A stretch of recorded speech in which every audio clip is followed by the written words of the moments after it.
नमस्कार विद्यार्थियों। हम पढ़ रहे थे लेटर मुगल्स, उत्तरवर्ती मुगल जितने भी शासक हुए हैं उनके बारे में हम जान रहे थे।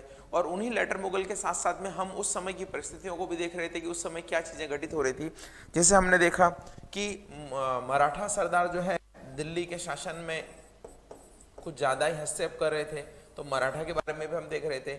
और मुगलों में हमने ये देखा कि मुगलों में शाहजहां नाम का एक व्यक्ति को उन्होंने शाहजहां नाम के एक व्यक्ति को उन्होंने 1759 ईस्वी में राजकाज पर बिठाया। बाद में मराठाओं के द्वारा इसकी हत्या कर दी गई और एक नए व्यक्ति को शासन पर बिठा दिया जाता है। तो इस तरीके से चल रहा था और मराठाओं के कहने पर इमाद उल मुल्क ये काम कर रहा था। अब क्या होता है कि मराठाओं को सबसे बड़ी चुनौती थी कि दिल्ली पर जो मुगल साम्राज्य है अगर उसको हड़पना है तो उसमें सबसे बड़ी चुनौती थी उनका एक वजीर, पहले वाला वजीर था निजामुल मुल्क, है ना। और वो जो वजीर था उस वजीर ने सबसे पहले क्या किया, अहमद शाह अब्दाली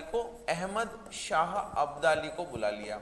अहमद शाह अब्दाली अफगान था और वो लूटपाट करने के उद्देश्य से आता था। जब वो लूटपाट करने के उद्देश्य से आया तो उसका सामना मराठों से हुआ। दो रीजन थे सामना होने के। एक तो ये कि अहमद शाह अब्दाली को अगर लूटपाट करनी है तो मराठे बीच में है और मराठों को ये था कि हम चोट वसूल करते हैं किससे, मुगलों से, तो मुगलों की रक्षा करना है। हालांकि रक्षा करना एक बहाना था। वो ये सोचते थे कि अगर अहमद शाह अब्दाली को हरा दिया जाता है तो मुगल पूरी तरीके से उनके कंट्रोल में आ जाएंगे और पूरा नॉर्थ इंडिया जो है उनका राज्य के अंदर आ जाएगा। तो इस तरीके से चल रहा था काम। तो आप देखिए यहाँ पर क्या होता है, मैंने आपको बताया था कि 1760 ईस्वी में जब मराठों ने शाहजहां की हत्या करवा दी थी तो 1760 ईस्वी में शाह आलम को ये राजा नियुक्त करते हैं। एक्चुअली इससे पहले ये ध्यान रखिएगा, ये बाद में आएगा ना, इसके बाद में वो आएगा, मैंने उल्टा गलती से ऊपर लिख दिया है। तो 1760 से 1806 तक ये इसको राजा बना देते हैं। अब आप देखिए यहाँ पर एक्चुअली ये जो राजा बना है, शाह आलम जो राजा बना है, ये वास्तविक उत्तराधिकारी तो यही था जो शाहजहां की जगह बनना चाहिए था। लेकिन ये मराठों से डर रहा था और ये भागकर चला जाता है इलाहाबाद की तरफ। तो वहां पर जब चला जाता है तो 1760 से 1772 तक यानी 12 साल ये निर्वासन में रहता है। सोचिए मुगल सम्राट की क्या हालत हो गई है कि 12 साल तक, राजा बनने के 12 साल के बाद भी वो दिल्ली नहीं आता है क्योंकि उसको डर रहता है। तो इसी डरपोक व्यक्ति के शासनकाल में घटनाएं घटित होती है। उधर मराठों के अकॉर्डिंग शाहजहां को बिठा दिया जाता है, बाद में उसकी भी हत्या कर दी जाती है और उसी दौरान जो है अहमद शाह अब्दाली का दिल्ली पर आक्रमण होता है जिससे मराठा युद्ध करते हैं। तो पानीपत की तीसरी युद्ध इसी के टाइम होता है, इसी शाह आलम के टाइम होता है। बक्सर का युद्ध इसी के टाइम होता है ना। अभी हम पढ़ेंगे बक्सर का युद्ध, प्लासी का युद्ध इसी के टाइम होता है। अंग्रेजों के साथ इसी ने इलाहाबाद की संधि की थी शाह आलम ने। और बाद में फिर क्या हुआ कि 12 साल के बाद महादजी सिंधिया नाम के एक मराठा सरदार के द्वारा इसको दिल्ली लाया जाता है और दिल्ली लाने के बाद में इसको शासन पर मराठों के प्रशय में, मराठों के आरक्षण में बिठाया जाता है। लेकिन कुछ ही समय बाद गुलाम कादिर नाम के एक व्यक्ति द्वारा इसकी आंखें निकाल ली जाती है, इसको अंधा कर दिया जाता है। गुलाम कादिर को यह था कि खजाना कहाँ है, सुल्तान शहनशाह बता दीजिए। ये बोलता है मेरे पास तो कुछ है ही नहीं, खजाना नहीं है। वो मानता नहीं है और वहां पर जो है गुलाम कादिर के द्वारा इसको अंधा कर दिया जाता है। बाद में ये क्या करता, अंधा शासक क्या करता, किस्मत तो इतनी अच्छी है कि 50 साल शासन किया है ना, 50 साल नहीं मतलब 46 साल शासन किया, लेकिन कुछ मिला नहीं इसको। बाद में क्या करते हैं कि अंग्रेज जो है 1803 में यहाँ पर दिल्ली को अपने हाथिया लेते हैं, दिल्ली को अपने अंडर में ले लेते हैं 1803 में और ये पेंशन दे देते हैं इसको। तो शाह आलम ऐसा पहला मुगल सम्राट था जिसको पेंशन दी गई थी। तो ये क्वेश्चन आपका आ सकता है, ध्यान रखिएगा। पेंशन देना शुरू किया तो ये पहला व्यक्ति था, पहला बादशाह था पेंशन लेने वाला, पहला बादशाह पेंशन लेने वाला। तो पेंशन लेने वाला पहला बादशाह था ये ध्यान रखिएगा। तो ये है आपका शाह आलम। अब शाह आलम के बाद में कौन राजा बनता है, अकबर। तो अकबर जो है वो शाह आलम के बाद में बादशाह बनता है और अकबर 1806 से 1837 तक शासन करता है। और 1806 से 1837 के शासन के बीच में इसको तो पेंशन मिल ही रही थी, इसको भी मिलती है क्योंकि इसका उत्तराधिकारी होता है। और ये राजा राम मोहन राय को राजा की उपाधि से सम्मानित भी करता है। राजा राम मोहन राय को राजा की उपाधि क्यों देता है, क्योंकि इसको पेंशन कम लग रही थी। ये बोलता है कि अंग्रेज पेंशन बढ़ाओ, लेकिन वहां पर रिप्रेजेंटेशन के लिए कोई इंग्लिश पढ़ा लिखा व्यक्ति जाना चाहिए। तो ये राम मोहन राय को भेजते हैं और राम मोहन राय को वहां भेजने के समय उनको राजा की उपाधि दी जाती है। तो अकबर सेकंड के द्वारा राजा राम मोहन को राजा की उपाधि दी गई थी। ठीक है, तो ये अकबर है। 1806 से 1837 तक इसका शासन रहता है। तो शाह आलम के बाद में कौन आया? अकबर। ठीक है दोस्तों, तो ये आपकी चीजें चल रही है और ये मैं मुगलों के बारे में बता रहा हूँ, कुछ इधर उधर की चीजें बता रहा हूँ। अभी हम बक्सर पढ़ेंगे, पानीपत का तीसरा युद्ध जो है, इसके बाद में बक्सर की लड़ाई होती है, पानीपत के पहले प्लासी की लड़ाई होती है, तो ये हम देखेंगे। लेकिन यहाँ ध्यान रखिएगा बस कि पानीपत की लड़ाई से मराठा बहुत कमजोर हो गए, मराठा कमजोर हो गए। अब मराठा कमजोर हो गए तो भारत में बचा कौन? भारत में इनका मुकाबला करने के लिए ज्यादा लोग नहीं बचे थे। आगे देखिए, एक लास्ट सम्राट के बारे में हम बात कर रहे हैं 1837 से 1857। ये बहादुर शाह सेकंड था। ध्यान रखिए, उत्तरवर्ती मुगल बहादुर शाह फर्स्ट से चालू होते हैं और बहादुर शाह सेकंड पर खत्म होते हैं। करीब 10 शहंशाह हुए हैं।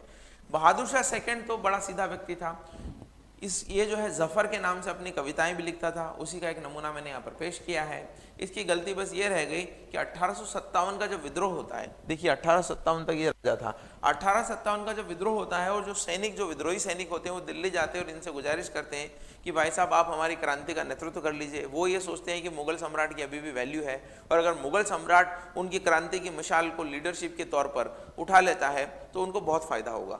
तो बहादुर शाह जो है उनकी बातों में आ जाते हैं और वो क्रांति के नेता बन जाते हैं। हालांकि इनका सिर्फ नाम होता है, ये कहीं पर भी पार्टिसिपेट नहीं करते हैं। तो जब अंग्रेज ये देखते हैं कि मुगल सम्राट ने क्रांति का नेतृत्व किया हुआ है तो सबसे पहले इनके बेटों को तोप से मुंह से उड़ा दिया जाता है और बहादुर शाह को भेज दिया जाता है रंगून। रंगून तो आपने सुना ही होगा, बर्मा या म्यांमार जो अभी हम बोलते हैं वही है। आपने गाना भी सुना होगा, मेरे पिया गए रंगून, वही वाला रंगून। वहां पर भेज दिया जाता है बहादुर शाह को। और ऐसा व्यक्ति ये रहता है कि मुगल सम्राट, हिंदुस्तान का शहंशाह, और हिंदुस्तान में उसको 2 गज जमीन भी नहीं मिली। रंगून में ही 1761 में इसकी मृत्यु हो जाती है। तो अंतिम मुगल सम्राट है बहादुर शाह सेकंड। इसी ने कविता लिखी है, ये शायरी लिखी है कि लगता नहीं दिल मेरा उजड़े दयार में, किसकी बनी है आलम पायदार में, कह दो इन हसरतों को कहीं और जाकर बसे, इतनी जगह कहाँ है दिले दागदार में, उम्र दराज मांग कर लाए थे 4 दिन, 2 आरजू में कट गए 2 इंतजार में, कितना बदनसीब है जफर, 2 गज जमी भी न मिली कुएं यार में। यानी ये इसी जो दुख है इसको व्यक्त कर रहा है कि 2 गज जमी भी न मिली कुएं यार में, मेरे अपने वतन में भी मुझे 2 गज जमीन नहीं मिली दफन होने के लिए। ये कविता दिल्ली के लाल किले में लिखी गई है, ये शायरी लिखी गई है। और ये जो सारा मैं कहानी बता रहा हूँ, दिल्ली के लाल किले में कभी आप जाएं तो म्यूजियम में जरूर देखिएगा। उस समय क्रांतिकारी किस तरीके से बहादुर शाह से रिक्वेस्ट कर रहे हैं और बाद में बहादुर शाह जो इनके रिक्वेस्ट को मान लेते हैं। तो ये उत्तरवर्ती मुगलों के बारे में मैंने आपको बताया। अब आप देखिए, चूंकि उत्तरवर्ती मुगल कमजोर थे और उत्तरवर्ती मुगलों के कमजोर होने के कारण उत्तरवर्ती मुगल क्या थे? कमजोर थे। और जब उत्तरवर्ती मुगल कमजोर होंगे तो देखिए ये इंडिया है और यहां पर मुगलों की सत्ता थी। मुगल हो गए कमजोर, पहले तो यहां तक शासन था।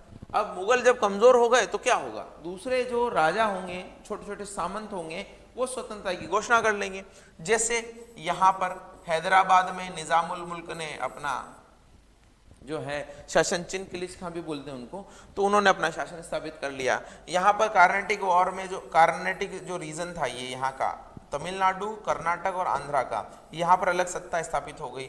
इनको हम बोलते हैं कर्नाटक क्षेत्र। तो यहाँ पर युद्ध होंगे अभी। यहाँ पर मराठे पूरे फैल गए, ये मराठाओं का शासन था। इधर राजपूत थे, है ना, यहाँ पर राजपूत थे। यहाँ पर बंगाल में अलीवर्दी खान ने शासन स्थापित कर लिया, यहाँ पर अवध में शासन स्थापित कर लिया, ऊपर सिख जो है सिख स्थापित हो गए। तो अब क्या हुआ कि मुगल तो कमजोर हो गए लेकिन बाकी दूसरी रियासतें जो है वो हो गई इंपॉर्टेंट। अब आप देखिए अंग्रेजों ने क्या किया, धीरे धीरे एक एक करके सबको अपने अंडर में लिया। सबसे पहले तो मैंने आपको बताया कि अंग्रेज पहले व्यापारी थे और अंग्रेज जब व्यापारी थे तो धीरे धीरे वो क्या करेंगे, चीजों को समेटने की कोशिश करेंगे। व्यापारी से वो बन जाएंगे राज करने वाले। तो कैसे बनेंगे? सबसे पहले वो यहाँ पर सीधा सेंटर में हमला नहीं करेंगे। वो क्या करेंगे, पहले छोटे छोटे राज्यों को जीतेंगे। तो उसमें देखिए मराठा भी बहुत बड़े हैं तो उसको छेड़ेंगे नहीं। उसी तरीके से बंगाल भी एक बड़ा राज्य था, उसको छेड़ेंगे नहीं। सिख बड़ा राज्य था, उसको छेड़ेंगे नहीं। ये क्या करेंगे, धीरे धीरे काम करेंगे। तो सबसे पहले इनकी नजर रहती है यहाँ पर, अंग्रेजों की नजर। हालांकि परिस्थितियां ऐसी बन जाती है कि अंग्रेजों को इसमें आना पड़ता है और फ्रांसीसी भी यहाँ साथ साथ में निपट जाते हैं। तो क्या हम बात कर रहे हैं उसके बारे में हम बात करते हैं। सबसे पहले हमने ये देख लिया है कि उत्तरवर्ती मुगल कमजोर थे, एक हमारे दिमाग में पिक्चर बन गया, और उत्तरवर्ती मुगलों के कमजोर होने के कारण अंग्रेजों, फ्रांसीसियों और दूसरे यूरोपियनों को जो भारत में आए थे उनको ये मौका मिला कि वो आगे जाकर अच्छी तरीके से खेल पाए। और देखिए ये समय कब का है, ये समय हो गया है, ये समय हो गया यानी ये तो मैंने आपको 1857 तक बताया है, लेकिन 1857 से वापस थोड़ा हम बैक जाएंगे। वापस बैक क्यों जाएंगे, क्योंकि ये तो मैंने आपको सीधा सीधा सीक्वेंस बता दिया कि मुगल सम्राट कब कब हुए, लेकिन मैंने जहां पर आपको छोड़ा था 1707 औरंगजेब की मृत्यु। औरंगजेब की मृत्यु के बाद में अंग्रेजों ने जहां जहां अपने सेंटर स्थापित किए और अंग्रेजों ने कैसे फ्रांसीसियों को हराया, वो मैं आपके बारे में बात कर रहा हूं। तो सबसे पहले अंग्रेज और फ्रेंच दोनों ही मोस्ट पावरफुल थे। मैंने बताया था पुर्तगालियों को दोनों ने हरा दिया था, स्वीडिश को हरा दिया था, इसी तरीके से डच जो है डचों को हरा दिया था उन्होंने बेदरा के युद्ध में। तो उनके सामने महत्वपूर्ण शक्ति थी फ्रेंच। अब फ्रेंच और अंग्रेज कैसे लड़ते हैं आप देखिएगा, समझ। हम इनको बोलते हैं तीन एंग्लो फ्रेंच वॉर हुए, किसके बीच में, अंग्रेजों और फ्रांस के बीच में तीन एंग्लो फ्रेंच वॉर हुए, और ये लड़े गए यहाँ पर, कहाँ पर, ये कर्नाटक क्षेत्र में, और इसके साथ में हैदराबाद वाले और कर्नाटक वाले भी शामिल थे। इसीलिए यहाँ पर लड़े गए तीन एंग्लो फ्रेंच वॉर को हम बोलते हैं कार्नेटिक वॉर। क्या बोलते हैं, कार्नेटिक वॉर। तो कार्नेटिक वॉर, कार्नेटिक वॉर या कर्नाटक युद्ध भी इनको बोला जाता है, कर्नाटक युद्ध या कर्नेटिक वॉर। तो तीन एंग्लो फ्रेंच वॉर हुए। एंग्लो फ्रेंच वॉर का मतलब अंग्रेजों और फ्रांसीसियों के बीच हुए। कैसे हुए, क्या हुए, ये डिटेल में लिख के लेके आया हूं, थोड़ा आपको कहानी बता देता हूं। देखिए अंग्रेज और फ्रेंच जो थे सिर्फ भारत में ही दुश्मन नहीं थे, भारत में एक दूसरे को खदेड़ना नहीं चाहते थे, वो यूरोप में भी दुश्मन थे। सबसे पहला एंग्लो फ्रेंच वॉर शुरू ही यूरोप के कारण होता है। ऑस्ट्रिया आपने सुना होगा जिसकी राजधानी वियना है, ऑस्ट्रिया में एक उत्तराधिकार का संघर्ष होता है। ऑस्ट्रिया में उत्तराधिकार का संघर्ष क्या होता है, ऑस्ट्रिया के राजा की मृत्यु हो जाती है, और ऑस्ट्रिया की राजा की मृत्यु होने के कारण वहां पर जो उनकी रानी होती है उसको उत्तराधिकारी बनाया जाता है। लेकिन ऑस्ट्रिया वाले ये नहीं चाहते थे कि कोई जो है कोई महिला जो है शासिका बने, लेकिन चूंकि वो महिला शासिका अंग्रेज थी तो अंग्रेज उनके फेवर में थे और फ्रांस उनके अगेंस्ट में था, फ्रांस ऑस्ट्रिया के साथ में था।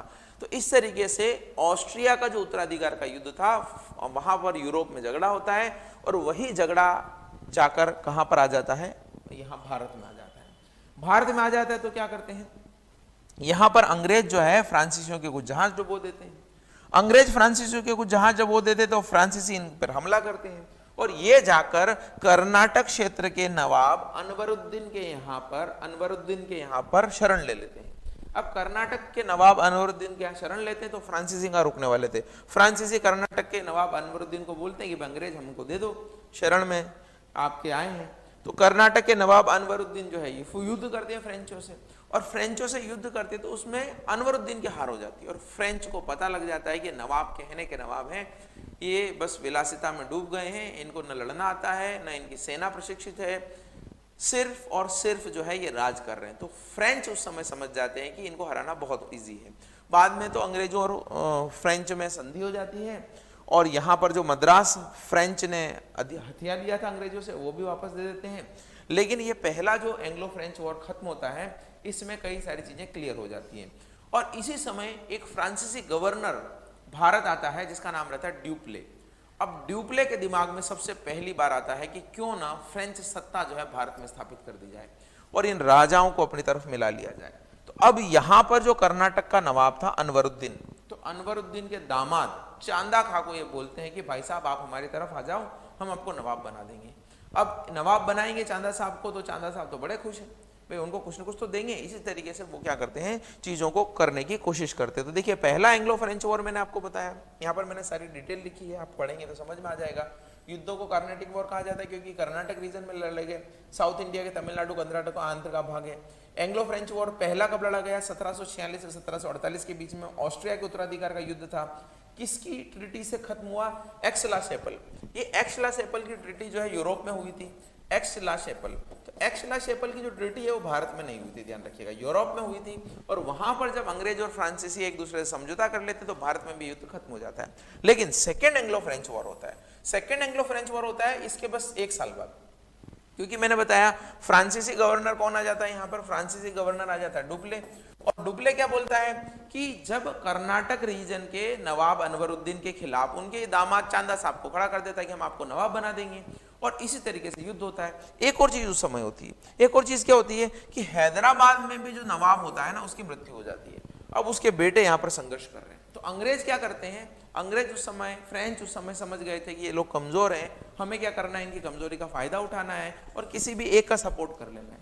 तो एक का सपोर्ट कर लेंगे, यहाँ पर फ्रेंच में से एक का सपोर्ट कौन करेंगे, अंग्रेज। यहां पर भी एक का सपोर्ट कौन करेंगे, अंग्रेज। तो अंग्रेज किसका सपोर्ट कर रहे हैं, हैदराबाद में और कर्नाटक में एक एक व्यक्ति का सपोर्ट कर रहे हैं। कर्नाटक में अनवरुद्दीन का सपोर्ट कर रहे हैं क्योंकि उसने शरण दी थी और उसका बेटा है मोहम्मद अली, तो मोहम्मद अली और अनवरुद्दीन का सपोर्ट कर रहे हैं। और यहाँ हैदराबाद में जो निजाम की मृत्यु हुई है, हैदराबाद के शासकों को निजाम बोला जाता है एक्चुअली, तो हैदराबाद में जो निजाम की मृत्यु हुई है उस निजाम के बेटे नासिर जंग का सपोर्ट कर रहे हैं। तो यहां से नासिर जंग का सपोर्ट कर रहे हैं, यहां अनवरुद्दीन और उसके बेटे मोहम्मद अली का सपोर्ट कर रहे हैं। लेकिन ये जो फ्रांसीसी हैं यहां तो कर रहे हैं इसके दामाद इसके अनवरुद्दीन के दामाद चांदा साहब का सपोर्ट कर रहे हैं, और यहां पर ये जो निजाम था इसके पोते मुजफ्फर जंग का सपोर्ट कर रहे हैं। तो इस तरीके से यहां पर चीजें चल रही है, और यहां पर चीजें चलेगी तो ये आपस में लड़ेंगे, युद्ध करेंगे, और अंत में इस युद्ध में शुरुआत में तो अंग्रेजों की विजय होगी, फ्रेंचों की विजय होगी क्योंकि डुप्ले बहुत अच्छा गवर्नर था। लेकिन युद्ध के अंत में धीरे धीरे जाते जाते अंग्रेज जो है सेकेंड कार्नेटिक वॉर भी जीत जाएंगे, और सेकेंड कार्नेटिक वॉर जीतने के बाद में अंग्रेजों की प्रभुसत्ता जो है यहाँ पर हो जाएगी। एक्चुअली कहानी बहुत है इसमें, मैं आपको स्पेसिफिकली सुनाना नहीं चाहता क्योंकि यहाँ पर बहुत ज़्यादा टाइम हो जाएगा। आप बस याद रखिएगा कि एक अंबर का युद्ध हुआ था यहाँ पर, अंबर का युद्ध। ये अंबर का युद्ध हुआ था कितना, 1749, और जो 1749 में जो युद्ध हुआ था इसमें फ्रेंच जीतते हैं सबसे पहले, और फ्रेंच क्या करते हैं, अपनी पसंद के अधिकारियों को दोनों जगह बिठा देते हैं। लेकिन अब यहाँ पर तो डुप्ले था बहुत समझदार, लेकिन अंग्रेजों के पास भी एक जो व्यक्ति था वो बड़ा ही शातिर था, रॉबर्ट क्लाइव। और रॉबर्ट क्लाइव उस समय जो है मिलिट्री ज्वाइन ही की थी, समझ लीजिए पहले क्लर्क था ये, धीरे धीरे बाद में गवर्नर बनेगा। तो रॉबर्ट क्लाइव क्या करता है, रॉबर्ट क्लाइव बहुत अच्छा आइडिया देता है। वो ये बोलता है कि जहां फ्रेंच ने चांदा साहब को रखा हुआ है, अरकाट नामक एक जगह थी, वहीं पर हम सीधा हमला बोलते हैं क्योंकि फ्रेंच जो चांदा साहब को रखा हुआ है वहां पर इतने लोग नहीं है, और ये अरकाट का घेरा डालते हैं, वहां पर लड़ाई करते हैं, वहां फ्रेंच को हरा देते हैं और चांदा साहब की मृत्यु हो जाती है। इस तरीके से ये वापस पिक्चर में आते हैं रॉबर्ट क्लाइव की समझदारी चतुरता से। तो रॉबर्ट क्लाइव याद रखिएगा, ये बाद में प्लासी के युद्ध में बहुत बड़ी भूमिका निभाएगा। तो रॉबर्ट क्लाइव अंग्रेजों की तरफ से दिमाग से, अपनी चतुराई से इन फ्रांसीसियों को हरा देता है, और फ्रांसीसियों और अंग्रेजों के बीच में पौंडीचेरी की संधि होती है। कौन सी संधि होती है, पौंडीचेरी की संधि होती है।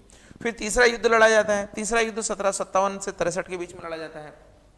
इस युद्ध में तो अंतिम रूप से फ्रेंच हार जाते हैं। अंतिम रूप से फ्रेंच हार जाने का मतलब है कि यहाँ जितने भी इनके व्यापारिक केंद्र थे बस वहीं तक सिमट कर रह जाते हैं, और इस जो राजनीतिक युद्ध में वो भाग ले रहे थे वहां से वो हट जाते हैं। तो अंतिम रूप से फ्रेंच हार जाते हैं, तो बचे कौन, अंग्रेज। और एक बड़ा युद्ध हुआ यहाँ पर ध्यान रखिएगा 1763 ईस्वी में वांडी वॉश। तो ये वांडी वॉश की जो लड़ाई होती है, वांडी वॉश की लड़ाई, ये आप ध्यान रखिएगा, ये अंग्रेजों और फ्रेंचों के बीच हुई, जिसमें निर्णायक रूप से किसकी हार होती है, फ्रेंचों की हार होती है। तो ये 3 एंग्लो फ्रेंच वॉर हुए हैं जिसको कर्नेटिक युद्ध भी कहा जाता है। तीनों युद्धों के बाद में अंग्रेजों का वर्चस्व हो गया, फ्रेंच खत्म हो गए, और 2 बड़े क्षेत्रों पर अंग्रेजों का एकाधिकार हो गया। किस पर, हैदराबाद पर और कर्नाटक पर। क्यों एकाधिकार हो गया, क्योंकि अंग्रेजों के द्वारा समर्थित और अंग्रेजों के द्वारा सपोर्टेड नवाब और निजामी तो यहाँ पर बैठे हैं। यहाँ पर आसफ जहाँ बैठ जाता है, यहाँ पर मोहम्मद अली बैठ जाता है। दोनों का सपोर्ट किसने किया था, दोनों का ही सपोर्ट अंग्रेजों ने किया था। तो ये पूरा एरिया वो जो है अंग्रेज कवर कर लेते हैं। अब किसकी बारी, अब वो सोचते हैं कि चूंकि हमने यहाँ पर इस एरिया पर कवर कर लिया है, और जब देखिए जब जो नवाब बनता है तो अंग्रेजों को कई सारी चीजें भी देता है। जैसे हैदराबाद के नवाब इनको पौंडीचेरी और मसूलीपट्टनम की जागीर देते थे कि ले जाओ आप। यहाँ पर 4 जिले हैं, उत्तरी सरकार बोलते हैं, ये 4 जिले थे यहाँ पर पहले, उनको पहले के समय में बोला जाता था उत्तरी सरकार। चिक्काकोल, राजमुंदरी, है ना, मुस्तफानगर, इस तरीके से 3-4 जिले थे, उन 4 जिलों को ये बोलते थे उत्तरी सरकार। तो यहाँ की जागीरदारी भी अंग्रेजों को मिल गई, पौंडीचेरी की जागीरदारी अंग्रेजों को मिल गई क्योंकि उनके समर्थित नवाब यहाँ बैठ गए। अब ये इलाका तो अंग्रेजों के साथ में आ गया। अब ये इलाका अंग्रेजों के साथ में आ गया, तो अभी वो क्या करेंगे, अभी जाएंगे बंगाल की, बंगाल में लड़ते हैं पर। और यहाँ पर देखिए, यहाँ पर मैसूर था, और मैसूर भी एक छोटा सा राज्य था जिसको टीपू सुल्तान और हैदर अली के संरक्षण प्राप्त था, यानी यहाँ राजा कौन थे, टीपू सुल्तान हो गए। तो पहले सबसे पहले ये क्या करेंगे, बंगाल जाएंगे, बंगाल में अपनी करेंगे, फिर बंगाल जाने के बाद में मैसूर को हराएंगे, मराठाओं को हराएंगे, फिर बाद में सिखों को हराएंगे। इस तरीके से धीरे धीरे पूरे भारत पर अधिकार कर लेंगे। और चूंकि मुगलों का तो मैंने बता ही दिया, मुगल तो 1800 ईस्वी आते आते पेंशनर बन गए, किसके, इनके पेंशनर बन गए अंग्रेजों के। तो मुगल खत्म, फिर मराठे भी खत्म हो जाएंगे, मैसूर, बंगाल, हैदराबाद, कर्नाटक क्षेत्र, सिख सब खत्म हो जाएंगे, तो पूरा राज्य किसका हो जाएगा, अंग्रेजों का। और फ्रेंच को तो इन्होंने हरा ही दिया है, यूरोपियन कोई ताकत इनके सामने टिक नहीं रही है। इस तरीके से ब्रिटिश सुप्रीमेसी हो जाएगी। तो सबसे पहले मैंने इन क्षेत्र के बारे में बताया, आप इतना डिटेल में मत जाइएगा, आप तो बस ये याद रखिएगा कि एंग्लो कर्नाटिक वॉर कितने हुए थे, ये एंग्लो फ्रेंच वॉर कितने हुए, तो 3 हुए, तीनों में हरा दिया गया। एक एक संधि जिससे अंत हुआ है वो मैंने बता दिया आपको। तो यहाँ उत्तराधिकार के युद्ध में भाग लेते हैं। सेम इसी तरीके से यहाँ पर काम करेंगे बंगाल में। अब देखिए, बंगाल जो है बड़ा समृद्ध राज्य था उस समय, बंगाल बहुत समृद्ध था, और बंगाल में बिजनेस बहुत होता था, क्योंकि यहाँ पर एक पोर्ट था जो आप कलकत्ता वगैरह अभी बोलते हैं, उसके अलावा भी दूसरे पोर्ट थे, तो यहाँ से सीधा जो है माल बाहर जाता था। बंगाल की, स्वतंत्र बंगाल की स्थापना जो है, वहां पर एक व्यक्ति था मुर्शिद कुली खां, तो मुर्शिद कुली खां ने की थी, और वो औरंगजेब का गवर्नर था, औरंगजेब का बंगाल का गवर्नर था मुर्शिद कुली खां। लेकिन औरंगजेब की मृत्यु के बाद में, यहां पर भी ध्यान रखिएगा, ये जो हैदराबाद की स्थापना हुई है ना, ये हैदराबाद की स्थापना मोहम्मद शाह रंगीला के टाइम हुई है, क्योंकि मैंने बताया था मोहम्मद शाह रंगीला ने सैयद बंधुओं को, जो किंग मेकर कहलाते थे, उनको मरवा दिया और विलासिता में डूब गए। तो इसका जो वजीर था उस समय मोहम्मद शाह रंगीला का, वो यहाँ आकर नए राज्य की स्थापना की। तो मैंने आपको जो बताया, मुगल कमजोर हो रहे हैं तो नए राज्य बन रहे हैं, बाद में अंग्रेज उनको धीरे धीरे करके जीत रहे हैं। सेम उसी तरीके से 1717 में बंगाल की स्थापना हो गई। फर्रुख शेर उस समय राजा था, तो औरंगजेब का पहले वो मुर्शिद कुली खां औरंगजेब का यहाँ पर सूबेदार था, लेकिन जैसे उसको लगता है कि अब मुगल कमजोर होते जा रहे हैं, तो बंगाल में स्वतंत्र राज्य की स्थापना कर लेता है। तो मुर्शिद कुली खां के बाद में उसका दामाद शुजाउद्दीन राज्य करता है, शुजाउद्दीन के बाद में वहां पर अलीवर्दी खां राज्य करता है। ये जितने भी लोग आए उन्होंने बहुत अच्छे से शासन किया, वहां पर कई सारे काम भी किए, गरीबों का कल्याण भी किया, व्यापार भी बहुत अच्छे से चल रहा था, कोई दिक्कत नहीं थी। प्रॉब्लम कहाँ आती है, प्रॉब्लम आती है अंग्रेजों के आने पर। अंग्रेजों को मैंने आपको बताया था, एक फरमान जारी करते हैं मुगल सम्राट फर्रुख शेर। फर्रुख शेर का मैंने बताया था कि फर्रुख शेर जब एक बार बीमार पड़े तो विलियम हैमिल्टन नाम के व्यक्ति ने उनको ठीक कर दिया। तो विलियम हैमिल्टन नाम के व्यक्ति के द्वारा ठीक होने पर फर्रुख शेर बोलते हैं कि 3000 रुपया दो, और 3000 रुपए के बदले में हमारे साम्राज्य में इधर जो है व्यापार करो, बिना कर दिए हुए कंपनी का व्यापार करो। तो कंपनी थी British east India company. Problem क्या थी कि यहाँ पर बंगाल में वो लोग कंपनी को तो बिना कर के व्यापार करते थे। बिना कर का कैसे, इधर से उधर ले जाना, चुंगी वगैरह नहीं देना, एक्सपोर्ट करते समय टैक्स नहीं देना, क्योंकि वो क्या था, मुगल सम्राट का ऑर्डर था। और ये स्वतंत्र थे, लेकिन थे तो मुगल सम्राट के अंडर उनके ही सूबेदार थे, तो ऑर्डर मानना था। अब इन्होंने कई बार मुगल सम्राट को खत लिखे कि साहब ये फरमान वापस ले लीजिए, बहुत नुकसान होता है राजस्व का। अंग्रेज जो है मानते ही नहीं है, वो टैक्स देते ही नहीं है। और अंग्रेज तो नहीं देते ठीक है, अंग्रेज कंपनी के जो कर्मचारी है, जो अधिकारी है, वो लोग भी क्या करते हैं, अपना निजी व्यापार करते हैं, खुद के लिए बिजनेस करते हैं, और खुद के बिजनेस में भी कंपनी की सील ठोक देते हैं और बोलते हैं कंपनी का माल है, और उसका भी टैक्स नहीं देते। अब इससे क्या हुआ, एक तो राजस्व का नुकसान हुआ, दूसरा जो भारतीय व्यापारी थे उनका माल तो टैक्स लगा लगा के हो गया महंगा, अंग्रेजों का माल हो गया सस्ता। तो ये बहुत डिस्पैरिटी चल रही थी। तो अलीवर्दी खां तक तो किसी तरीके से इन्होंने मेंटेन किया इस चीज को। मुर्शिद कुली खां, शुजाउद्दीन, अलीवर्दी खां, आगे लिखा हुआ है अभी बता दूंगा।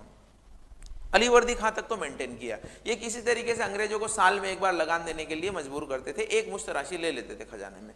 अलीवर्दी खां की जब मृत्यु हुई तो मृत्यु से पहले उसने अपने नवासे, यानी उसकी 3 बेटियां थी और एक बेटी का लड़का था एक, वो शुजाउद्दौला। तो शुजाउद्दौला को उन्होंने बुलाया, सिराजुद्दौला को उन्होंने बुलाया और बोला कि साहब यूरोपियन से सावधान रहना, यूरोपियन बड़े खराब होते हैं। यूरोपियन की तुलना उन्होंने मधुमक्खियों से की कि मधुमक्खियां शहद देती है, लेकिन आप अगर उनको छेड़ दोगे तो काट काट के मार डालेगी आपको। इस तरीके से यूरोपियन से उन्होंने तुलना की और बोला कि इनसे दूर रहना, और इनको कभी भी यहाँ पर जो ये कोठियां बनाते हैं, व्यापारिक केंद्र बनाते हैं, उसकी बाड़ेबंदी मत करने देना, उनको फोर्टिफाइड मत होने देना, उनके चारों तरफ जो है किलाबंदी मत करने देना आप, और एक साथ सबसे मत लड़ना। इस तरीके से नसीहत दे के मर गए होते। सिराजुद्दौला 24 साल का व्यक्ति था उस समय, वो नवाब बन गया बंगाल का।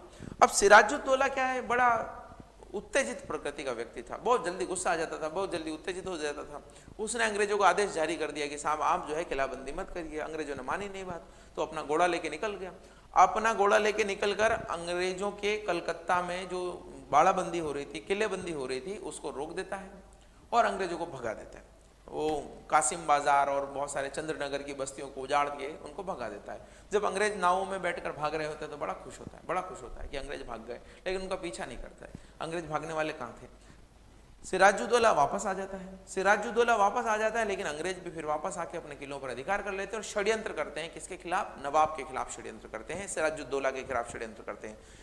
सिराजुद्दौला का सेनापति मीर जाफर, मीर कासिम, एक बिजनेसमैन ओमी चंद, वहाँ के बैंकर जगत सेठ, इसकी जो मौसी थी घसीटी बेगम, इन सबको अपनी तरफ मिला लेते हैं। इन सबको अपनी तरफ मिला के नवाब को युद्ध के लिए प्रेरित करते हैं। प्लासी के युद्ध में नवाब को लेकर आते हैं। प्लासी के युद्ध में नवाब सोचता है कि मेरे पास 40,000 की सेना, अंग्रेजों के पास 2-3 हज़ार की सेना है, मेरा क्या बिगाड़ेंगे। लेकिन जब सेनापति ही अंग्रेजों से मिला है तो क्या हाल होगा। और प्लासी के युद्ध में बहुत आसानी के तरीके से किसकी हार होती है? सिराजुद्दौला की हार होती है। और सिराजुद्दौला की हार होने के बाद में पूरा बंगाल जो है अंग्रेजों के हाथ में आ जाता है। अंग्रेज लेकिन लेते नहीं का मतलब ये कि अंग्रेज ये सोचते हैं कि अगर हमने शासन किया तो जनता हमारे खिलाफ हो जाएगी। तो मीर जाफर जिन्होंने गद्दारी की थी, जिसने अंग्रेजों का साथ दिया था, उसी को नवाब बना देते हैं। और मीर जाफर सोचता है कि मेरे तो स्वर्णिम दिन आ गए, लेकिन मीर जाफर भी बहुत बाद में पछताता है।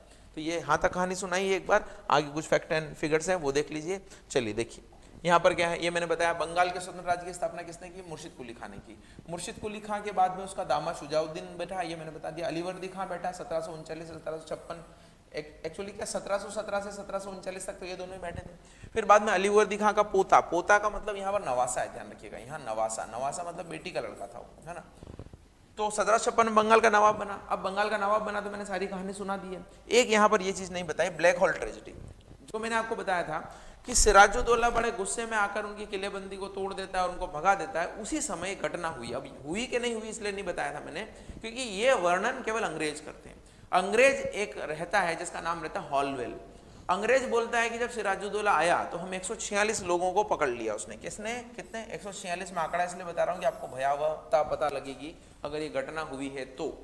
146 लोगों को पकड़ लिया और 20 जून को कोठरी में डाल दिया। कोठरी भी बहुत ज्यादा बड़ी नहीं थी, 18 फीट और 14 फीट की कुछ 10 फीट की कुछ कोठरी थी, उसमें 146 लोगों को डाल दिया। और 20 तारीख के बाद 23 जून को उसने निकाला।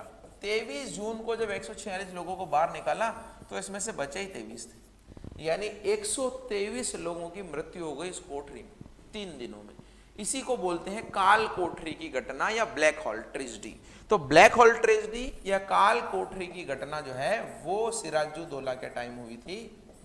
और एक अंग्रेज जो था उसने इसका जिक्र किया है, उस अंग्रेज का नाम है हॉलवेल। तो हॉवेल।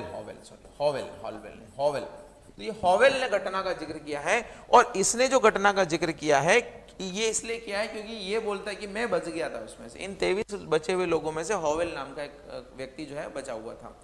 तो उसने घटना का जिक्र किया। तो ये इसका बदला लेने के लिए प्लासी की लड़ाई में आते हैं। अब आप देखिए, चूंकि अंग्रेज जो है अभी साउथ में जीत कर आए थे, हैदराबाद जीत कर आए थे, कर्नाटक रीजन जीत कर आए थे, तो इनके हौसले बड़े मतलब बुलंद थे। और रॉबर्ट क्लाइव जो है बहुत सेनापति हो गया था। रॉबर्ट क्लाइव जो है बड़ा चतुर व्यक्ति था। उसने सोचा है क्या किया जाए, तो उसने ठीक इसके एक साल बाद प्लासी की लड़ाई लड़ी। ठीक है, इसके और इसके बीच में, इनके बीच में एक संधि भी हो जाती है। अंग्रेजों का हमेशा से यही था कि पहले संधि कर लो, अलीनगर की संधि। अंग्रेजों ने क्या किया? अलीनगर की संधि कर ली। अलीनगर की संधि कर ली और ये बोला कि ठीक है हम किलेबंदी नहीं करेंगे, आप भी चीजें ये मत करो, दोनों के बीच में समझौता हो गया। तो अलीनगर की संधि जो है 1757 की शुरुआत में हुई थी। 1757 की शुरुआत में अलीनगर की संधि होती है, लेकिन ये पीछे प्लान बना रहे थे। मैंने बताया आपको गद्दार कौन कौन थे। आप अगर मैं बोल रहा हूँ कोई लिखना है तो लिख लीजिएगा, इतने सारे नाम मैं लेके नहीं आया हूँ। मीर जाफर, मीर कासिम, ओमी चंद, राय दुर्लभ, अब घसीटी बेगम जो इसकी मौसी थी, इसके बाद में जगत सेठ जो बैंकर थे वहाँ के, सब मिल गए किसकी तरफ? अंग्रेजों की तरफ मिल गए। और मेन तो मीर जाफर मीर कासिम जो सेनापति थे उसका दामाद था मीर जाफर, और मीर जाफर का दामाद था मीर कासिम, ये मिल गए। और इधर इसकी तरफ सिराजुद्दौला की तरफ तो मोहन लाल, मीर मदान, बस यही लोग थे। तो युद्ध होता है प्लासी के मैदान में, और प्लासी के मैदान में जो युद्ध होता है उसमें सिराजुद्दौला की हार होती है। सिराजुद्दौला को मीर जाफर बोलता है कि शहंशाह बहुत प्रॉब्लम है यहाँ पर और हम हार भी सकते हैं, क्योंकि उस समय मोहनलाल को गोली लग जाती है और उसके जो एक दो लोग रहते हैं वो उनकी मृत्यु हो जाती है, तो ये भागने का बोलते हैं उसको। सिराजुद्दौला भाग जाता है। सिराजुद्दौला मैदान छोड़ के जब भाग रहा होता है तो पीछे से मीर मदान जो मीर जाफर का जो बेटा रहता है वो उसकी हत्या कर देता है, तो सिराजुद्दौला की हत्या हो जाती है। बाद में अंग्रेज जो है नवाब बिठा देते हैं मीर जाफर को। मीर जाफर को जब नवाब बिठाते हैं तो क्या होता है कि मीर जाफर से वो बहुत सारी चीजें हथिया लेते हैं। तो अंग्रेजों को मीर जाफर से करीब 1.5 करोड़ रुपया प्राप्त होता है। ऐसा बोलते हैं 1,70,00,000 रुपया करीब प्राप्त हुआ था। वो बहुत सारे लोगों में बढ़ता है, जो उन्होंने साथ दिया था उनमें बढ़ता है, और मीर जाफर नवाब बनने के बदले में इतना पैसा देता है।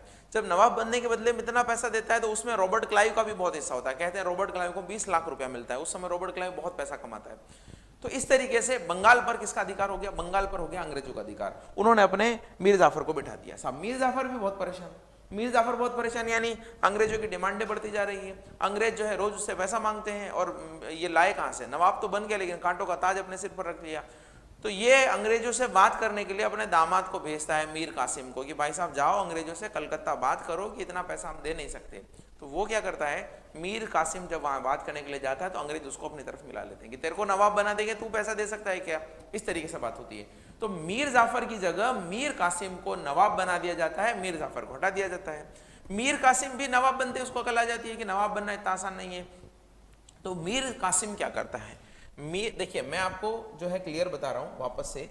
मुर्शिद को लिखा, शुजाउद्दीन, अलीवर्दी खां, अलीवर्दी खां के बाद सिराजुद्दौला, सिराजुद्दौला के बाद में सबसे पहले इन्होंने नवाब बनाया किसको? मीर जाफर को, क्योंकि मीर जाफर ने इनकी मदद की थी किसमें? प्लासी के युद्ध में। लेकिन बाद में मीर कासिम जो इसका दामाद था इसको नवाब बना देंगे ये। तो 1757 से 1760 तक तो ये रहेगा, और 1760 से 1763 तक ये रहेगा। तो 3 साल ये 3 साल ये। वापस जो है क्या करेंगे, मीर जाफर को वापस नवाब बनाएंगे, कठपुतली शासक वापस। तो अभी देखेंगे हम। तो मीर कासिम को नवाब बना दिया गया। अब मीर कासिम को जब नवाब बना दिया गया तो उसको बहुत जल्दी ये समझ आ गया कि अंग्रेजों के साथ में इस तरीके से नवाब बन के नहीं रहा जा सकता है। तो उसने 2-3 चीजें की। सबसे पहले तो अपनी राजधानी जो मुर्शिदाबाद थी, मुर्शिदाबाद से मुंगेर लेके चला गया। मुंगेर है बिहार में, ताकि अपनी राजधानी को अंग्रेजों से दूर रखा जा सके। मुर्शिदाबाद कलकत्ता के ज्यादा पास पड़ता है, तो मुर्शिदाबाद से मुंगेर लेके चला गया। दूसरा, उसने अपनी सेना को प्रशिक्षित करने के लिए एक व्यक्ति की नियुक्ति की जो जर्मन सैनिक था। तो सुमरू के नाम से वो प्रसिद्ध था। सुमरू है ना, रीनवॉल्ट उसका नाम, एक्चुअली रीनवॉल्ट था, सुमरू के नाम से प्रसिद्ध था। उसकी नियुक्ति कर ली।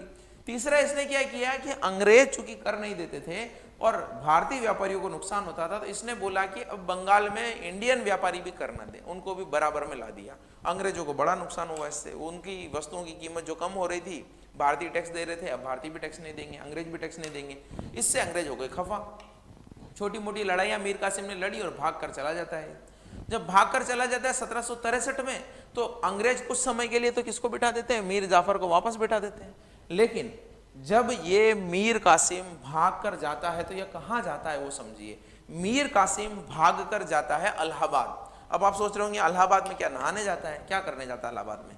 तो अब देखिए, इलाहाबाद में उस समय का एक स्वतंत्र राज्य था जिसका नाम था अवध।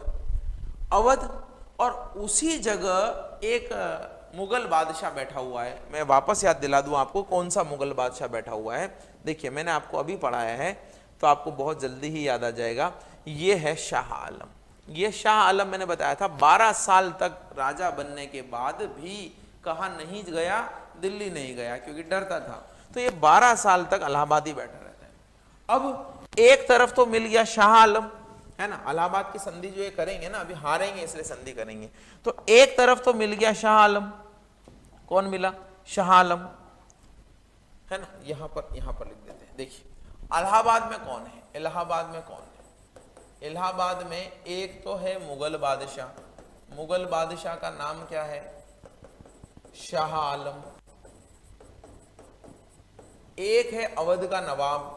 अवध का नवाब है शुजाउद्दौला। ध्यान रखिएगा, सिराजुद्दौला और शुजाउद्दौला में कंफ्यूज नहीं होइएगा। सिराजुद्दौला तो मर चुका है, बंगाल का नवाब है। और एक ये बंगाल का नवाब जो गद्दार है उस समय मीर कासिम यहाँ पर इकट्ठा हो जाते हैं। ये तीनों बनाते हैं षड्यंत्र अंग्रेजों के खिलाफ, और अंग्रेज अकेले, है ना, ब्रिटिशर्स अकेले हैं। अब ब्रिटिशर्स ने प्लासी की लड़ाई तो धोखों से जीत ली, लेकिन अभी तीनों का सामना करना है। लेकिन होता क्या है, 1764 ईस्वी में एक लड़ाई होती है जिसको हम बोलते हैं बक्सर की लड़ाई। बक्सर की लड़ाई, और बक्सर की लड़ाई में ब्रिटिशर्स इन तीनों को हरा देते हैं। तो सबसे इंपॉर्टेंट लड़ाई कौन सी? प्लासी की लड़ाई। प्लासी की लड़ाई हुई अंग्रेजों के बीच में और सिराजुद्दौला के बीच में, जो बंगाल का नवाब था। उसमें मीर कासिम और मीर जाफर ने, दोनों ने साथ दिया था अंग्रेजों का। लेकिन बक्सर की लड़ाई में तो कोई किसी का साथ नहीं दे रहा। ये तीनों ने अपना गठबंधन बनाया, उधर ब्रिटिशर्स थे। 1764 बक्सर की लड़ाई होती है, और बक्सर की लड़ाई में हार जाते हैं। कौन? ये तीनों हार जाते हैं। अब इन तीनों हार जाते, तो इसके पास तो कुछ है नहीं, जो है वो इसकी और इसके पास है। तो इससे अंग्रेज संधि करते हैं। पहले तो मुगल बादशाह से, मुगल बादशाह से बोलते हैं कि साहब हम आपको पैसा देंगे, हर साल 26 लाख रुपए देंगे। मैंने बताया था पहली बार पेंशन लेने वाला कौन? शाह आलम। बोले हम आपको 26 लाख रुपए हर साल देंगे। हम आपको इलाहाबाद, या इलाहाबाद या प्रयागराज बोलते हैं इसको, इलाहाबाद या इलाहाबाद एंड कड़ा, ये दो झीलें जो हैं, इलाहाबाद और कड़ा के झीलें भी आपको देंगे। अब बादशाह बड़ा खुश कि मेरे को पैसा भी दे रहे हो, ये दो जिले भी दे रहे हो, क्यों ऐसा आप मेरे ऊपर जो है कृपा कर रहे हो? तो बोले बस बदले में कुछ नहीं चाहिए हमें। बदले में चूंकि आप सम्राट है पूरे भारत के, और बंगाल भी आपके अधीन आता है, तो हमें बंगाल और बिहार की दीवानी राइट्स दे दो। अब आप सोच रहे होंगे दीवानी मतलब क्या? दीवानी मतलब क्या होता है? तो दीवानी अधिकार का मतलब होता है सिविल राइट्स, रेवेन्यू राइट्स दे दो। दीवानी अधिकार का मतलब है कि बंगाल और बिहार और उड़ीसा, कहाँ दीवानी राइट, यानी दीवानी अधिकार कहाँ के? बंगाल, बिहार और उड़ीसा। ये पूरा बंगाल में ही आता था पहले, है ना। अभी तो राज्य अलग अलग, बंगाल, बिहार, उड़ीसा, लेकिन बंगाल की जो रियासत थी उसी में आता था। जैसे जोधपुर अभी अलग जिला है, लेकिन पहले जोधपुर रियासत में और ज्यादा क्षेत्र भी तो आते थे। कुछ बाड़मेर का भी आएगा, कुछ जैसलमेर का भी आएगा, लेकिन अभी अलग है। तो उस समय बंगाल, बिहार और उड़ीसा की दीवानी अधिकार इन्होंने मांगे। दीवानी का मतलब कि हम लगान हम वसूल करेंगे, हम कमाई वहां से कर लेंगे, और वो कमाई कर करके हम आपको तो दे रहे हैं 26 लाख रुपए हर साल। तो ये मान जाता है। और ये क्या करते हैं कि इसके साथ तो संधि कर दी, और बंगाल, बिहार और उड़ीसा की दीवानी अधिकार ले लिए इन्होंने। अब अंग्रेज भी क्या हो गए? जागीरदार हो गए। और देखिए, ये ध्यान से देखिए कितने जल्दी घटनाएं पलट रही। ये वो साल है 1764, और 1761 में कौन सा युद्ध हुआ? 1761 में हुआ पानीपत का तीसरा युद्ध। और पानीपत के तीसरे युद्ध में मराठे हार गए अहमद शाह अब्दाली से, और अहमद शाह अब्दाली भी जीता नहीं। अहमद शाह अब्दाली को भी बहुत लॉस होता है, वो चला जाता है अफगानिस्तान, मराठे बैठ जाते हैं। तो इस समय 1761 से पहले प्लासी में अंग्रेज जीते, 1761 के पानीपत के युद्ध में मराठे हारे, और 1764 में वापस अंग्रेज जीत गए बक्सर के युद्ध में। तो अंग्रेजों की तो पावरफुल ताकत हो गई, ज्यादा शक्ति हो गई उनके पास, मराठे हो गए डाउन। अब क्या हुआ कि मैंने आपको जितने भी लोग बताए थे उसमें इन अंग्रेजों को रोकने वाला कौन है? हैदराबाद जीत लिया, कर्नाटक जीत लिया, बंगाल जीत लिया, मराठे डाउन हो गए। अब या तो मैसूर थोड़ा बहुत पावरफुल बचा है, थोड़े बहुत मराठों को हराना है और सिखों को हराना है, और कोई है ही नहीं। और मुगल तो इनके कंट्रोल में आ गए, मुगल तो पेंशन देने लग गए। मुगलों को पेंशन दे दिया, तो ये पोर्शन अंग्रेजों के हाथ में आ गया। अब केवल 3 शक्तियां बची थी जो अंग्रेज को रोक सकती थी, मैसूर यानी हैदर अली, टिप्पू सुल्तान, मराठे थोड़े बहुत पावर अगर बचा है तो, और सिख, बस इसके अलावा कुछ भी नहीं। मैं ये ऊपर इसलिए लिखता हूं कि यहाँ ये एरिया में सिख थे, यहाँ मराठा थे, यहाँ मैसूर थे, यहाँ हैदराबाद, इस तरीके से। तो इलाहाबाद की संधि हुई साहब। इलाहाबाद की संधि में इन्होंने क्या किया? दीवानी अधिकार ले लिए बंगाल, बिहार और उड़ीसा के, और बंगाल, बिहार और उड़ीसा के दीवानी अधिकार ले लिए। और यहां पर एक बहुत चीज जो इंपॉर्टेंट है वो इन्होंने की है, वो मैं बता रहा हूं आपको। उससे पहले मैं एक और बता देता हूं कि अवध के नवाब से भी समझौता किया इन्होंने, क्योंकि अवध का नवाब जो है इस युद्ध में शामिल था। तो इससे इन्होंने 50 लाख का जुर्माना लिया कि भाई हमसे लड़े हो तो 50 लाख दे दो। 50 में से 26 तो इसको दे दिए, तो किया धरा है क्या? यहां से लिया, यहां दे दिया, तो 50 लाख का जुर्माना ले लिया। और ये इलाहाबाद और कड़ा के जिले जो इसी से तो लिए हैं, तो इलाहाबाद और कड़ा के जिले भी ले लिए, 50 लाख रुपया भी ले लिया, और बोला कि आपके दरबार में हमारा एक व्यक्ति रहेगा हमेशा, रेसिडेंट जिसको बोलते थे, एक रेसिडेंट व्यक्ति रहेगा जो आपके राजकाज में हेल्प करेगा। इस तरीके से हो गया काम। तो इलाहाबाद, तो अब देखिए बंगाल के साथ में अवध भी कैप्चर में आ गया, मुगल भी कैप्चर में आ गए, और बंगाल, बिहार में तो राजा हो गए, रेवेन्यू वसूल करने के अधिकार हो गए। अब यहां पर ध्यान रखिए, एक जो सबसे इंपॉर्टेंट चीज है कि बंगाल में, बंगाल का मतलब मेरा बंगाल, बिहार, उड़ीसा तीनों है ना, बंगाल, बिहार और उड़ीसा। तो बंगाल, बिहार और उड़ीसा में इन्होंने क्या किया कि द्वैध शासन स्थापित किया। अब ये द्वैध शासन कई लोग नहीं समझ पाते, इसलिए मैं थोड़ा सा अलग से बता रहा हूं। द्वैध शासन को हम बोलते हैं डायरार्की। डायरार्की क्या किया इन्होंने इन्होंने बोला कि बंगाल, बिहार और उड़ीसा में दीवानी अधिकार दे दो, दे दिए। दीवानी का मतलब होता है सिविल राइट, रेवेन्यू वसूल करेंगे। रेवेन्यू वसूल करेंगे और उस रेवेन्यू का क्या करेंगे? अभी आप देखिए, सरकार आपसे टैक्स लेती है, रेवेन्यू लेती है, तो उसका क्या करती है? गरीबों के लिए योजनाएं चलाती है, काम करती है, सड़कें बनाती है, रोड बनाती है, लाइट्स लगाती है, सारे काम करती है रेवेन्यू लेके। लेकिन अंग्रेज तो, और पुलिस नियंत्रण व्यवस्था भी करती है, अपराध पे भी कंट्रोल करती है। अंग्रेजों ने बोला कि हम तो रेवेन्यू लेंगे बस, बाकी काम कौन करेगा? ये जो मैंने बताया वो नवाब करेगा। कौन करेगा? नवाब करेगा। यानी फौजदारी मामले, फौजदारी का मतलब होता है क्रिमिनल। क्रिमिनल मामले जो है और एडमिनिस्ट्रेशन के मामले, प्रशासन के मामले तो कौन देखेगा? नवाब देखेगा। हम तो बस रेवेन्यू के मामले देखेंगे। तो आप देखिए, इनके पास पैसा ही पैसा, अधिकार कुछ नहीं। इनके पास पैसा कुछ भी नहीं, फौजदारी मामले भी देखना है, प्रशासन भी देखना है, पैसा कुछ नहीं। यानी जिम्मेदारियां, अधिकार कुछ नहीं, बिना कर्तव्य के जिम्मेदारी। इसी को हम बोलते हैं द्वैध शासन। दो लोग हैं आपके घर में, जैसे ऐसा हो जाए कभी कि सब खाने वाले हैं, खाने पे ध्यान देना है, जो कमाई आए ले लेंगे, लेकिन घर में कुछ काम करना है, नई चीज लाना है तो कुछ नहीं करना है। उसी को डायरार्की बोलते हैं, द्वैध शासन। दो तरीके का शासन है। एक शासन वो है जिसमें जिम्मेदारी है, पैसा कुछ नहीं। एक शासन वो है जिसमें जिम्मेदारियां कुछ भी नहीं और सारा रेवेन्यू उनको मिल रहा है। तो इस तरीके से बंगाल और बिहार में जो है इस तरीके से शासन स्थापित हुआ था। और ये बंगाल और बिहार में तो राजा सिताब राय जो थे, राजा सिताब राय, इनको बना देते हैं उप दीवानी, और बंगाल में बना देते हैं मोहम्मद रजा खां। तो ये इनको क्या बना देते हैं? उप दीवान बना देते हैं। तो देखिए, ये हाथ गंदे कर रहे हैं, वो भी अपने नहीं, रेवेन्यू लेने का काम भी ये बोलते हैं हम क्यों जाके कर वसूलें। बंगाल में तो मोहम्मद रजा खां साहब कर वसूलेंगे और यहाँ पर राजा सिताब राय जो है वो कर वसूलेंगे। उस कर में से इनको थोड़ा पोर्शन देके बाकी रेवेन्यू पूरा हम ले लेंगे। तो कहीं पर भी सीधी नजरों में ये नहीं आया जाए कि बंगाल में अंग्रेजों ने लूट खसोट मचाई, और ये लोग समझ भी नहीं पाते। और 1764 से लगाकर 1772 तक, 1772 में जब तक वॉरेन हेस्टिंग नहीं आता है, तो वॉरेन हेस्टिंग के आने तक यहाँ पर द्वैध शासन चलता है। और इस बीच पड़ता है यहाँ पर अकाल, और अकाल पड़ता है, करोड़ों लाखों लोग जो है प्रभावित होते हैं, कई लोग मारे जाते हैं, खाने को नहीं होता है, नवाब कुछ कर नहीं पाते हैं, सारा पैसा इनको मिल रहा है, अंग्रेज के हाथ में मुगल भी है, अवध भी है, बंगाल भी है। यहाँ के द्वारा खींचे गए, सोखे गए पैसों से ही अंग्रेज अपना साम्राज्य बिल्डअप करते हैं। वो व्यापार करते हैं, यहाँ से कच्चा माल ले जाते हैं, वहां लेके जाते हैं ब्रिटेन से पक्का माल लेकर, जो बना बनाया मैन्युफैक्चर्ड माल लेकर यहाँ आते हैं, यहाँ के लोगों को बेचते हैं, लूट खसोट करते हैं, सब लोग बेरोजगार बर्बाद हो जाते हैं। ये बंगाल की लूट थी। बंगाल की लूट को एनसीईआरटी ने एक पिक्चर से बताया है कि एक जो जूठन होती है उसमें एक बच्चा भी खाना खा रहा है और कुत्ता भी खाना खा रहा है, इस तरीके से काम हो रहा है वहां पर। तो कई लोग मारे जाते हैं। तो ये बंगाल की लूट खसोट थी, मैंने आपको बता दी। तो प्लासी की लड़ाई, बक्सर की लड़ाई। अब देखिए अंग्रेजों के सामने अब कौन है। मैं वापस से इंडिया का मैप हमेशा इस तरीके से बनाता हूं ताकि आपको ध्यान रहे। हैदराबाद इनके अंडर आ गया, कर्नाटक का क्षेत्र इनके अंडर आ गया। ये कर्नाटक वैसे यहाँ पर है, भी ध्यान रखिएगा, कर्नाटक एक्चुअली यहाँ है, लेकिन ये कर्नाटक क्षेत्र इसको बोलते थे पहले, थोड़ा तमिलनाडु, थोड़ा कर्नाटक और थोड़ा आंध्रा का पोर्शन, इसको कर्नाटक बोलते थे। और बंगाल भी इनके अंडर आ गया, बंगाल, बिहार, उड़ीसा, ये भी इनके अंडर आ गया। और यहाँ पर अवध भी इनके अंदर आ गया। और यहाँ पर मुगल भी इनके अंडर आ गए। अब कौन बचे? अब बचे कौन? देखिए, अब बचे यहाँ पर एक छोटा सा राज्य मैसूर, ये मैसूर बचा। यहाँ पर बचे मराठा का शासन जो है यहाँ तक था, वैसे पहले वहां तक था, लेकिन 1761 में हारने के बाद ये सिमट गए थे। और इधर बचे पंजाब में सिख, बस। तो 1, 2 और 3 शक्तियां बची है।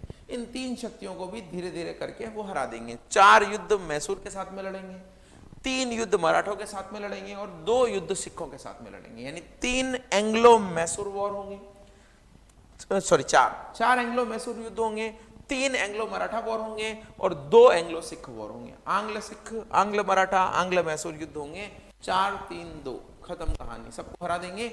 और फिर इतनी सारे अन्याय के कारण, इतने सारे जो ये जीतेंगे और ये अपना शासन स्थापित करेंगे, भूखे मार देंगे लोगों को, कुछ नहीं करेंगे, उसी की परिणति होगी 1857 की क्रांति। 1857 की क्रांति में ये जितने भी दबे कुचले लोग, राजा महाराजा, ये सब जो हैं, और अंग्रेजों की नीति आएगी, विसायक संधि, व्यवगत का सिद्धांत, ये खराब नीतियों से राजा भी नाराज, जनता भी नाराज, सब लोग विद्रोह करेंगे। तो ये विद्रोह मैं बताऊंगा, लेकिन पहले मैसूर, मराठा और सिखों को निपटा देते हैं, यानी ये जानते हैं कि अंग्रेजों ने कैसे इनको धीरे धीरे करके एक एक करके खत्म किया। तो चलिए देखते हैं, लेकिन अगले वीडियो में देखेंगे इसको। तब तक के लिए थैंक यू सो मच।